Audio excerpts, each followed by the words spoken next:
101.9 Interstate Live Radio. My name is Will Walker.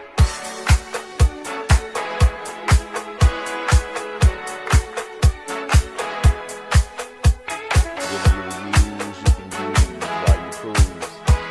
I'm coming back to do some good commentary. Let's talk about it. Let me give you a song first. You know how to love me.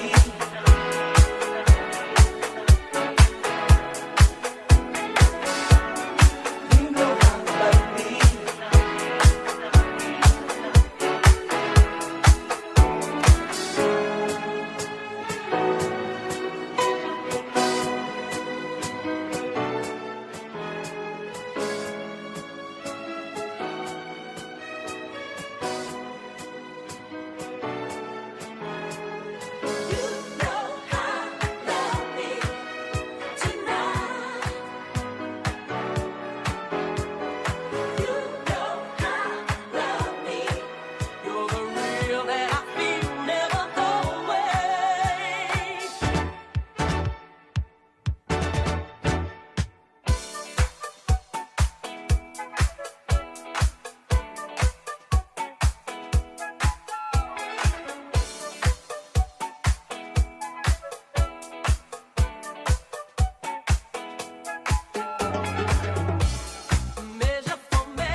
101.9 Interstate Live Radio. I am Will Walker. Thank you so much for joining me today. Oh my gosh, I've been so hesitant to get on the air. There's so many things going on in the world. I said I just wanted to come and chit chat with y'all, play a little music, do a little dance, make a little love, get high tonight, give y'all a few hot topics, let you know what's going on in the world around you. I hope everyone is having an amazing Friday. I'm having an amazing Friday. So I'm just going to come to you, give you a few updates, let you know what's going on in the world around you. FYI, your boy R. Kelly is at it again, but this time he's not getting away with it. R. Kelly has been officially charged with 10 counts of aggravated criminal sexual abuse. The story actually and the information comes from Cook County on Friday morning, which was yesterday. Today, I'm sorry. The Chicago Sun has reported that his first court date is listed for March 8th, according to court records. Now, the charges come from two women who testified accusing the singer of sex with minors and provided evidence that is basically going before grand juries this week. Now, again, as usual, the stories are always developing in these kind of situations. And I'm usually the first person to be like, innocent until proven guilty. But sometimes the evidence is just too damning. Sometimes the information is too real. And it's just way too much. I believe the thing about this story with R. Kelly, and I know everybody is itching to get to the Jussie Smollett thing, and I will get there. But the thing about R. Kelly is this story is not a new story. We've been knowing about R. Kelly and his pedophilic ways, so to speak. And, I make up my own words, so just go with it. It's my own word. His pedophilic way of dealing with women and his infatuation with young, virile young women. It has been something that has been ongoing even from the Aaliyah days. I'm not surprised. I am glad to see justice being served. I do think it's too little too late, but I also feel like with justice being served, it needs to be fair across the board. If you're going to serve it, serve the same dish to everybody. These stories didn't just come out. It's very easy to say another black man is under attack. Another black man's under attack. But what we got to realize is if you don't do anything to get attacked, 95% of the time, there's not going to be just a random attack against you. Nobody's just coming out against you to attack you because it's, you're the story of the day. And, just because you're rich, everyone wants to come at you. That's not the way that it happens. In most cases, this guy has been egging it on for years, doing stuff over and over and over again. I'm not surprised that these charges are coming. I'm not surprised that these charges are here. I don't know whether the charges are going to actually stick. There's so many pieces to the case.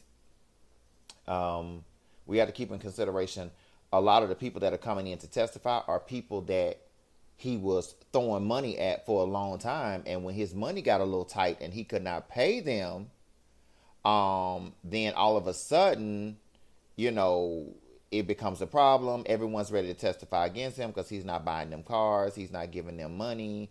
He's not, giving them the 1-2 step that he's always been giving them. So I get it. You didn't get your come up. You didn't get your payday. So you trying to hit you a lick. I understand it. So hopefully, I hope that justice gets served.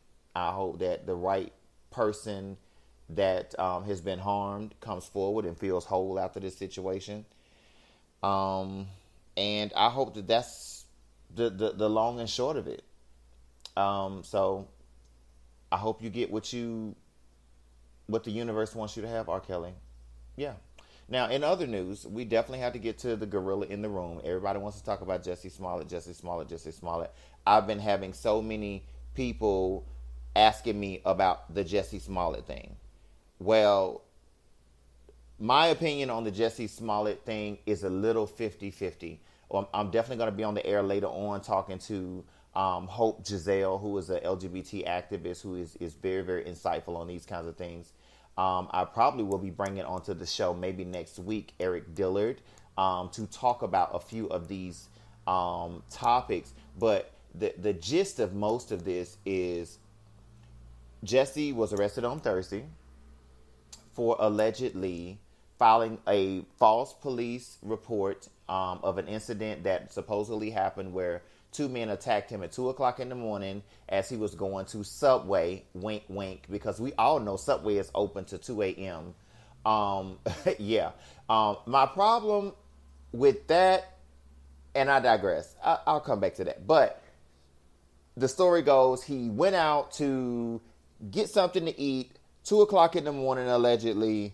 Two men who at the time were assumed to be white tied a noose around his neck, threw bleach on him or whatever the liquid substance was. This is MAGA country, blah, blah, blah, blah, blah. Rope around the neck, hat on the head. He files a police report. He's got some bruises on him, blah, blah, blah, blah, this and that.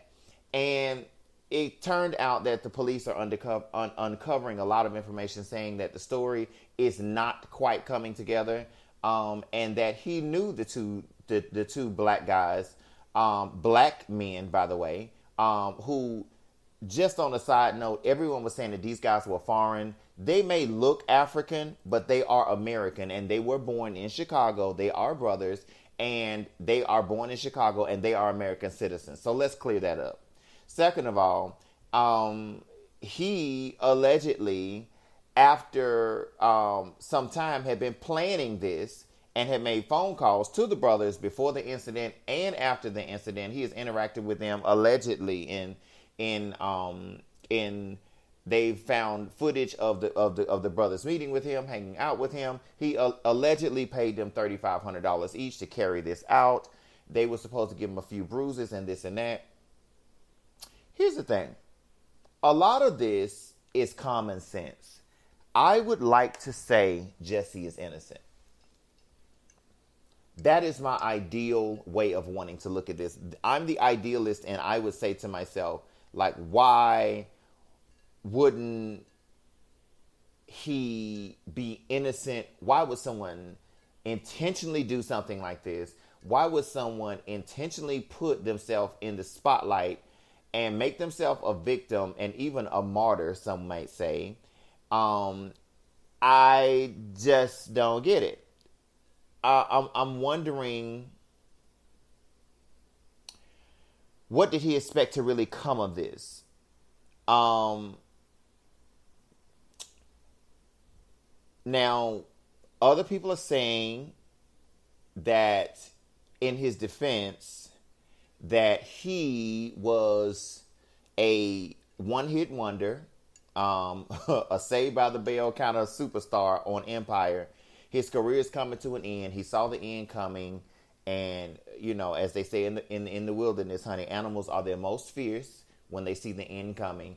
And he saw the end coming. He needed to stay relevant. He just decided, hey, you know what? I'm gonna do something. I'm gonna pull me a 1-2 step. I'm gonna do, in the words of Erykah Badu, some hoe shit, and I'm going to make up a story. I'm going to concoct me a good backstory. I'm going to make it hot. I'm going to make it believable. I'm going to make myself a martyr, and I'm going to become something different, to morph into something different.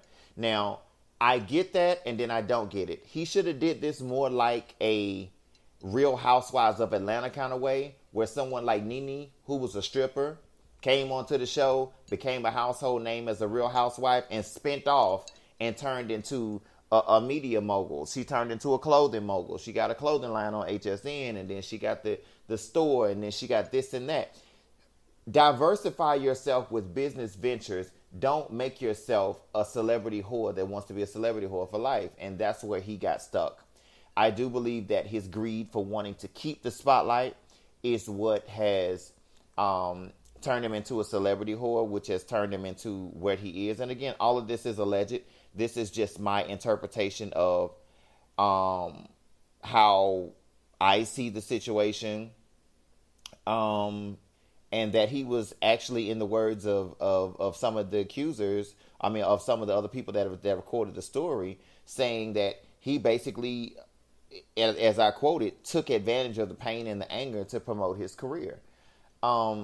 He's never been a LGBT activist, but he is an open LGBT man. I've heard Hope say it on one of her casts on her podcast. I've heard a friend of mine, Eric, say it on one of his podcasts, that, you know what, at the end of the day, he needed to be relevant, and that, you know, if he wasn't so cute and so attractive and he wasn't gay and he wasn't on a show, that people wouldn't be all to his defense. Because my first reaction was to think, why would he do this? But I see it a little clearer now. The thought that I want everyone to take away from this, and why this is so important to the LGBT community, and I say this because I am an LGBT identifying black gay man who is out and proud of who I am. The problem that I have with this whole scenario is that there are real people with real issues that have really been attacked, really been abused, really been hurt, that are really embarrassed, that really need someone to pay attention to their scenario. They are not going to get the attention that they deserve. They are not going to get the backup and the support that they deserve. They may not be taken seriously when they go and say someone put a noose around their neck and attack them, and their story could be legitimate. Does anyone ever think of the repercussion of what comes of not doing the right thing and inflating a story that has the background and all the makings of a story that's going to harm and damage someone else that's coming behind you? And that's a preface to another story that we're definitely going to talk about. We're going to talk about the whole situation with Monique on oh Lord, I can't even think of his name.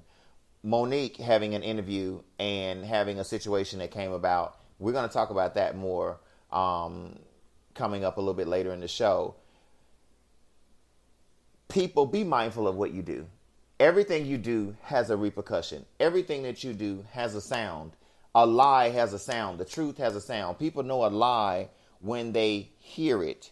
People know a lie when they hear it. People can tell when you're truly honest, when you're truly trying to be a good person, when you're truly a victim. People can hear it. The fact that you need you need people to believe you is what makes it problematic. It's not that people don't believe you. It's that you need them to believe you because the story is just so diluted. We're going to take a break. I'm going to play one song, and I'm going to tell you all, when we come back, we're going to go into some other stories. We're going to delve into some other things that I think are problematic in the community. Stay tuned. I love you guys. I'm going to give you some good house music this segment, but we're going to definitely have a dialogue. Let's talk a little bit today, okay? All right. Love you guys.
101.9 Interstate Live Radio. This is Will Walker. I am back on the air. Oh my God, there's so much stuff that's going on right now. The Jesse Smollett case. I talked about it as much as I feel like talking about it, honestly. Everybody's giving me the whole like, yeah, you know, you need to discuss it. It's a hot topic. It's a hot topic. To me, it's just embarrassing. So let's move on. Speaking of things that people definitely do not want to do, Gucci, yes, the designer Gucci is back in the news again, along with other designers who are in the hot seat. Gucci has issued guidelines to deal with disruptive behavior in the wake of a blackface controversy. Now, just in case anybody does not know what I'm talking about, and I'm going to put it on Interstate Live Radio on .com on the blog. We're talking about Gucci released a black sweater with a turtleneck, and the lips are cut out, and it's like a red traced red lipstick. Now, it is obvious to anybody that is more than 21 years old what blackface is. Their creative team allowed this to make it all the way up the tunnel, okay, to make it into production, to make it into the store, for this to be printed and mass produced and put on the shelves. Now, here's the thing, people. Like, let's cut the lies. Gucci and all these designers, they know what they are doing. This is my opinion and my opinion only. But I feel like these designers, their intentions was never for people of color to wear their designs. People like Burberry, who has come out with a sweater that has a noose around its neck, talking about, and the tagline is talking about something about hanging out or something like that. How do you think that is appropriate? That's not appropriate in any culture.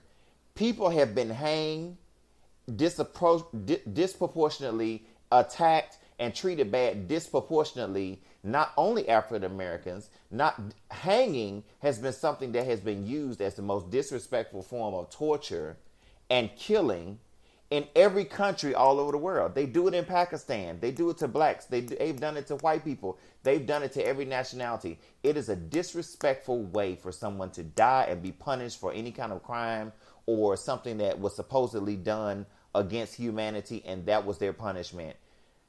We got to get past the idea of thinking that these people care about your money. They think that if they empty out a demographic, that they can infuse another demographic into the mix that is going to buy the overpriced items. Now, one thing about it, the Gucci sweater, I saw the sweater. The sweater is a plain cotton sweater. It don't do nothing for me. It don't make me feel no kind of way. It's a plain cotton sweater, honey, with red lips drawn into the front of it. It's stupid, it's ignorant, and it's just a mess all the way around. Now, if people want to patronize businesses like this that are going to disrespect them and take their dollars and treat them any kind of way, by all means, I think you should. But if you respect yourself enough, you should know when enough is enough. And when people treat you like they don't care about your money, you don't take your money to them. It's as simple as that.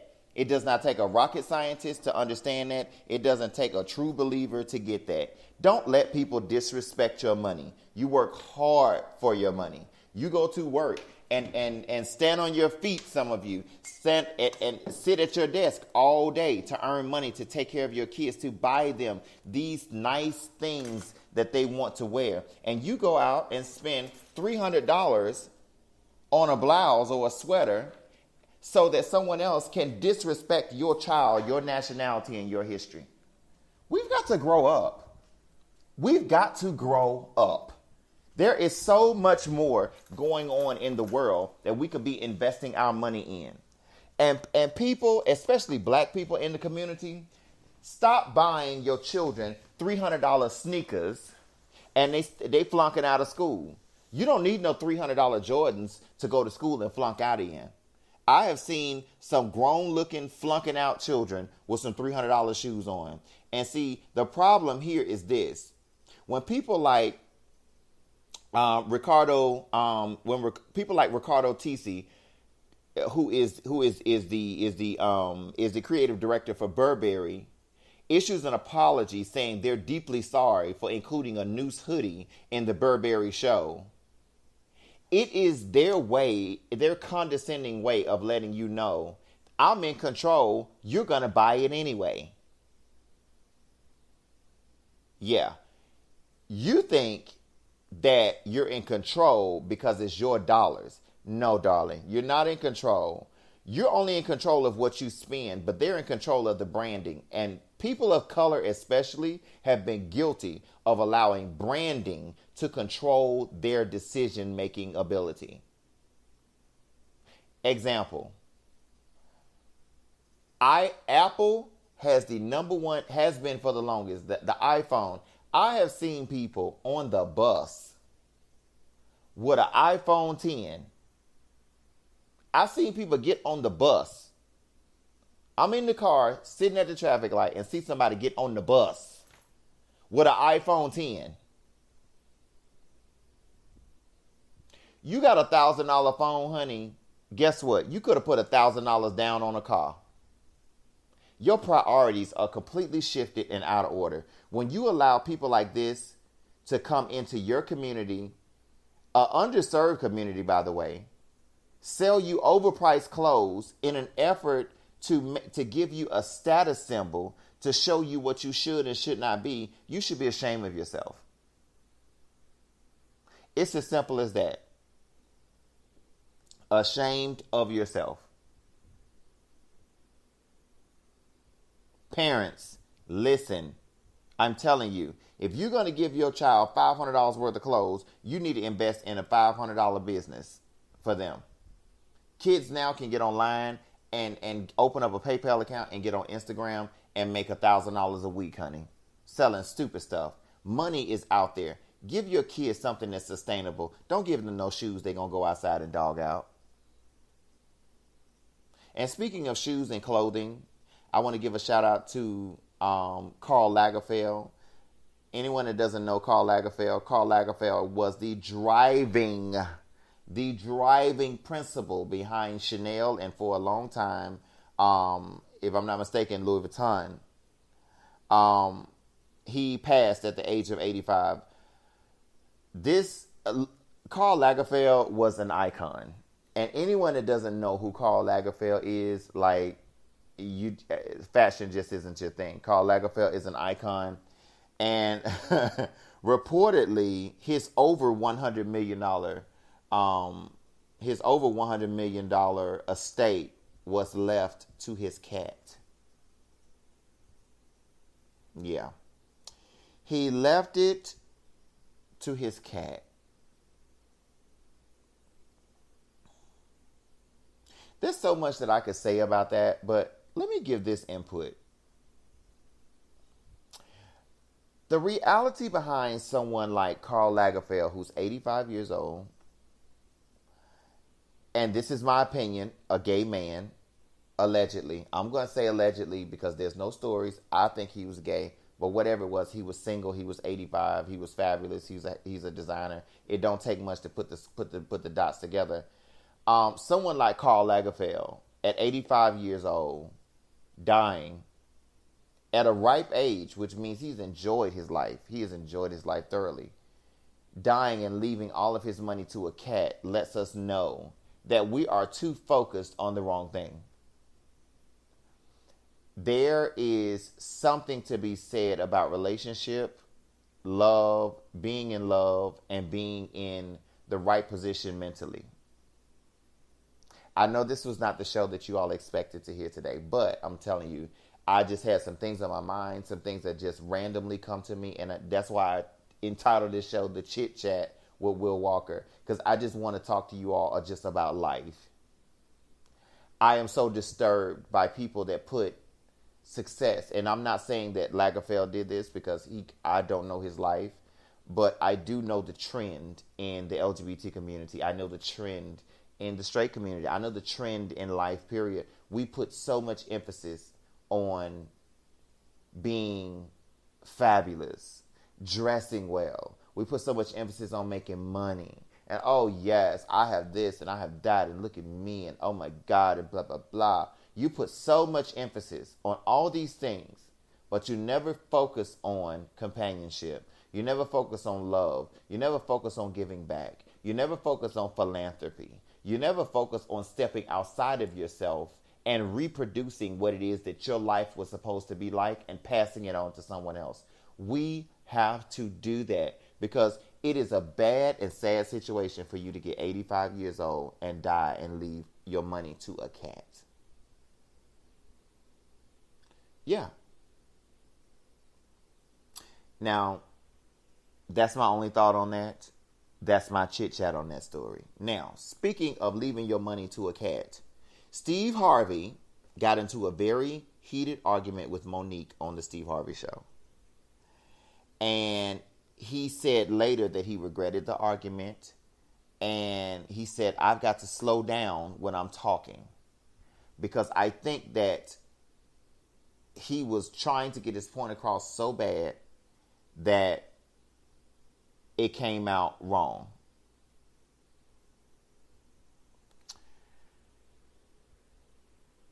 According to People magazine, Steve Harvey, who was 62 years old, by the way, everybody, he looks great to be 62, again said that he had to slow down. He said, I can't get into heated discussions, and I quote, I can't get into heated discussions, and I've got to guard my words more carefully. During an interview on the Harvey talk show on Wednesday, he spoke with Monique about some issues about her career, about her clashing with Hollywood, about her winning the award. And Monique described what the Hollywood producers and people that had dealt with her, as what they called her, they started to label her as being difficult, in quotation marks. And they labeled her difficult because she was pushing back when the producers of Precious asked her to do Oscar campaigning for free. Now, if anyone does not understand or know the background on this story, allegedly, and I still have to say allegedly because I cannot speak directly to it. I can only speak to what I've heard her say. Allegedly, she only made $50,000 for Precious. Okay? And she was asked after only, and people could just say, oh yeah, she made $50,000. That is chump change compared to what this woman is worth. This woman is an icon in the comedy arena. This woman is someone to be looked up to when it comes to comedy, when it comes to delivering a message. But you know what? She's gotten conscious now, and it goes back to the thought that we started discussing at the beginning, that money is not everything.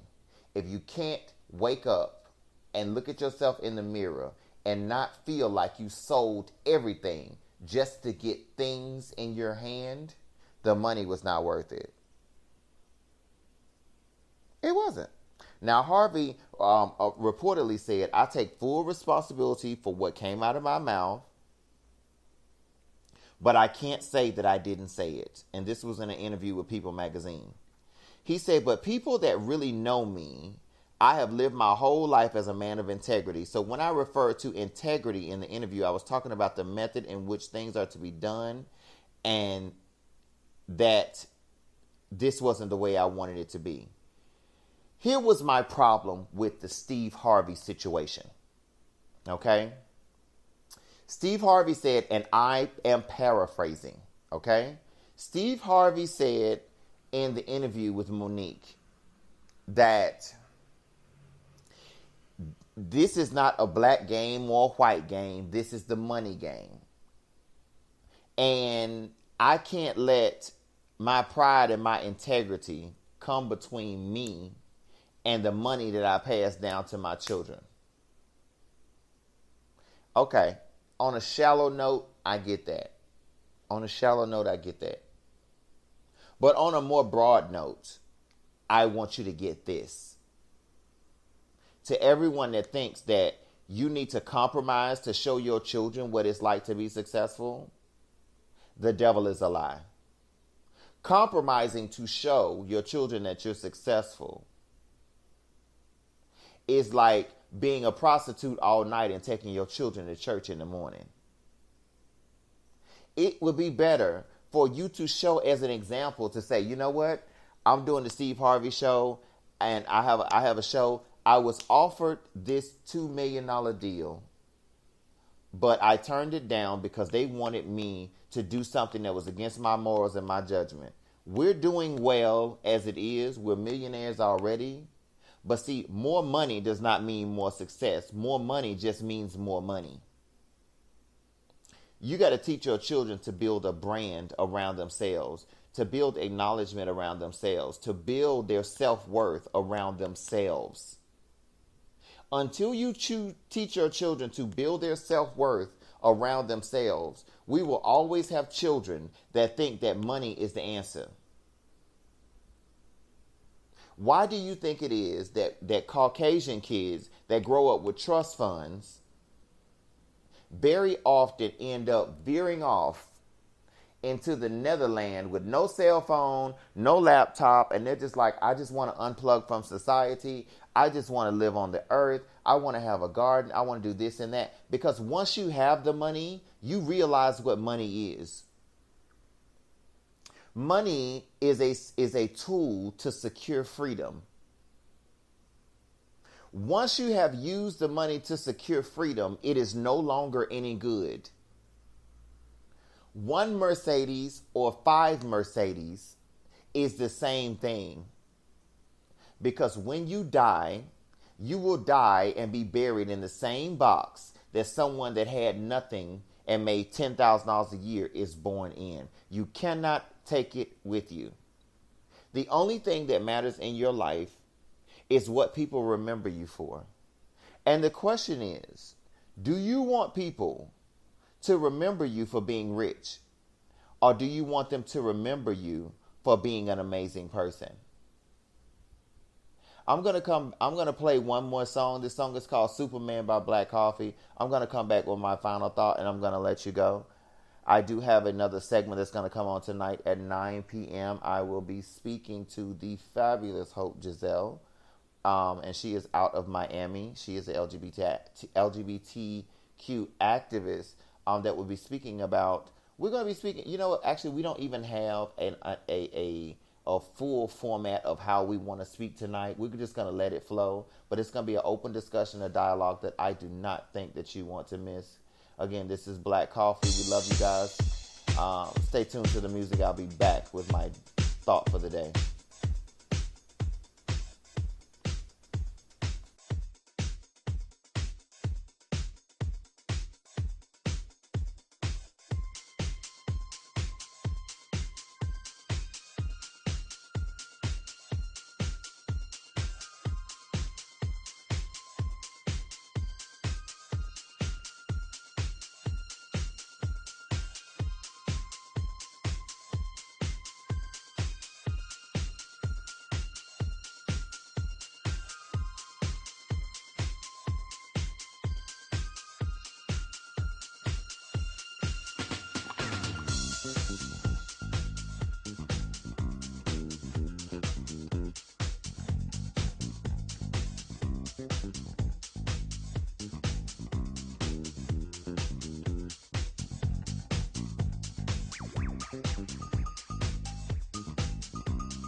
You are on 101.9 InterstateLiveRadio.com. This is your boy Will Walker. Thank you so much for joining me today. I didn't want to hold you too long. I just want to just come and chit chat with you, talk to you about a few topics. I may come back on the air and talk about a few other things later on, but do not miss my interview tonight. Follow us on Instagram at Interstate Live Radio. Follow us on Facebook at 101.9 Interstate Live Radio. Just put it into the search bar. It's going to pop up. You don't want to miss tomorrow. My girl Elena Sanders is going to be on the air. We also got John is going to be on the air tomorrow, giving you the next installment of Mind Your Business. I got another interview that's coming up this weekend with the CEO of the Brothers Magazine. You do not want to miss that either. But tonight, 8 p.m. No, I'm sorry, correction, 9 p.m. Eastern Time, I'll be on the air with Hope Giselle, a LGBT transgender activist. She is going to be giving us the ins and outs of the life, where we are. We're going to talk about some amazing political commentary. It's not going to be an LGBT show. It's going to be a show about life from an LGBT thought pattern. Do I want to say a thought pattern? No, I don't want to say a thought pattern. But you get what I'm saying. You don't want to miss it tonight. All right? So tune in. We love you. Thank you for tuning in. I love you guys. I'm going to let you go here. Bye.